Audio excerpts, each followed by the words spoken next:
কোন নবী আল্লাহর মুখের দিকে তাকানোর সাহস পাবে না।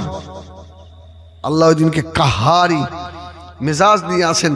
আর আমার আপনার নবীর দাম দেখেন, জোরে বলুন সুবহানাল্লাহ সুবহানাল্লাহ। হাদিস শরীফে এসেছে ওই দিনে আল্লাহ তার হাবিবের মুখের দিকে তাকিয়ে থাকবে। এই জোরে বলে না সুবহানাল্লাহ। আল্লাহ তার হাবিবের তাকিয়ে রয়েছে আর হাবিব তার রবের মুখের দিকে তাকিয়ে রয়েছে। জোরে বলুন সুবহানাল্লাহ। আচ্ছা, এর মধ্যে ওই কারা কারা জাহান্নামে যাবে একটু হাত তোলো দিন। কেউ যাবেন জাহান্নামে? কারোর ইচ্ছা নেই। আর আমরা তো যাবো না জাহান্নামে ইনশাআল্লাহ, বলুন না ইনশাআল্লাহ। আরে আশা রাখেন আমরা সবাই জান্নাতি হব। রাসূলুল্লাহ সাহাবীদের বললেন, সাহাবীরা আচ্ছা বলো তো, তোমরা যা ইবাদত করো এই ইবাদতের জোরে তোমরা কি জান্নাতে যাবে? সাহাবীরা বললেন, আল্লাহ ওয়া রাসূলুহু আলাম, আল্লাহ আল্লাহ রাসূল ভালো জানে। বাবা, কেউ কারোর ইবাদতের জোরে জান্নাত পাবে না আল্লাহ পাকের রহমত দয়া ছাড়া।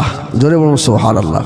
সাহাবীরা উল্টো প্রশ্ন করলেন, ইয়া রাসূলুল্লাহ, ইয়া হাবিবাল্লাহ, হুজুর আপনার ক্ষেত্রে কি হবে?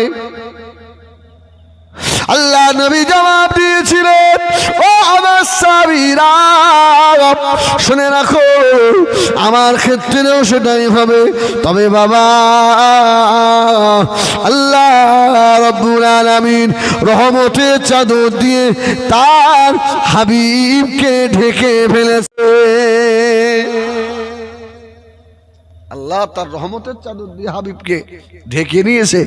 তারপরে রাসূল বললেন, আল্লাহ আমাকে এমন রহমাতাল্লিল আলামিন করেছেন, আরে আমি আমার রহমত দিয়ে আমার 120 কাতারের মধ্যে 80 কাতার আমার উম্মত। সুবহানাল্লাহ বলেন। হ্যাঁ, আমি রাসূল আমার উম্মতদের আমার রহমত দিয়ে সব যদি জান্নাতে নিয়ে চলেও যাই, আমি রাসূলুল্লাহর রহমত তখনও শেষ হবে না। তোর জোরে বলে না সুবহানাল্লাহ। রাসূল বললেন, তখন আমার রহমত। আল্লাহু আকবার। আমি অনেকটা বাদ দিয়ে বলছি। আল্লাহ নবী ময়দানে মাশরে সিজদায় পড়ে কাঁদবেন। আল্লাহ বলবেন, ইয়া মুহাম্মদ ইরফা রাসাকা। আল্লাহ নবী মাথা তোলে না। আল্লাহ বলবেন, হাবিব আপনি মাথা তুলুন। আল্লাহ নবী বলবেন, আল্লাহ ও রব্বুল আলামিন, আল্লাহ শাফাতি লিআহলিল কাবাইর মিন উম্মতি, আমার উম্মতদের ভিতরে যারা কাবিরা গুনাহ করেছে আল্লাহ ওদের মাফ করে দেন। ক্ষমা না করে দিলে আমি আপনি সাজদা